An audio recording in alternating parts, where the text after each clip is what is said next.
Commençons cette revue de presse par le quotidien du Sénégal qui se penche ce matin sur un appel fait par l'organisation Amnesty International dans son récent rapport annuel, un appel visant la Gambie et appelant le nouveau gouvernement à garantir la comparution devant la justice des personnes soupçonnées d'avoir violé les droits de l'homme sous le régime de Yahya Jammeh. Le directeur de la section sénégalaise d'Amnesty International, Seydi Gassama, a souhaité hier à Dakar que les nouvelles autorités gambiennes tiennent sans tarder leur promesse de renforcer l'état de droit et de protéger les droits humains en procédant à la réforme de la justice et des forces de défense et de sécurité qui ont été, je cite, les principaux instruments de la dictature de Yahya Jammeh, rapporte le journal, car la quête de la justice ne doit pas être sacrifiée à l'autel de la réconciliation, estime l'ONG. Je rappelle que Yahya Jammeh vit actuellement en exil en Guinée équatoriale depuis janvier dernier. L'ex-président qui avait tenté de se maintenir au pouvoir après sa défaite à l'élection présidentielle du 1er décembre 2016. Yahya Jammeh a fini par céder au terme d'une longue négociation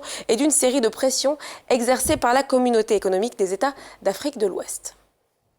Direction le Cameroun à présent avec le quotidien de l'économie, le journal qui déplore le fait que, en ce qui concerne la production caféière, à 3 ans de l'échéance de 2020, le gap à combler pour atteindre les 160 000 tonnes visées reste abyssal. Et c'est là l'un des défis de la campagne caféière qui s'est officiellement ouverte le mercredi 21 février 2017 à Mingang, écrit le journal. Un sursaut dans l'optique de la relance de la production de café est donc nécessaire, ce d'autant plus qu'au niveau de la qualité, eh bien, le café camerounais, selon le ministre du Commerce, ne souffre d'aucune concurrence. Le quotidien de l'économie se félicite par ailleurs d'initiatives comme celle du Conseil interprofessionnel du café et du cacao et de son programme New Generation qui a déjà enrôlé 125 jeunes dans la production du café Robusta et 102 dans celle du café Arabica.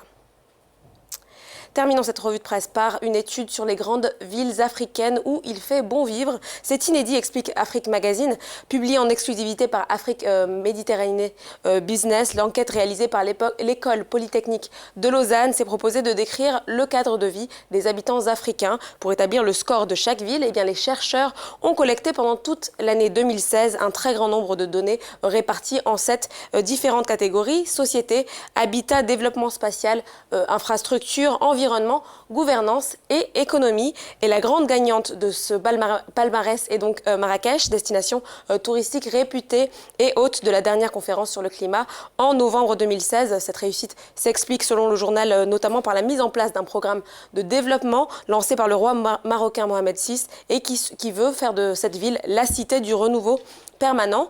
Dans la suite du palmarès, la capitale économique sud-africaine, Johannesburg, qui occupe la 2e place du podium, et Alexandrie en Égypte, qui arrive en 3e, suivie de la capitale de l'île Maurice, Port-Louis, qui décroche la 4e place.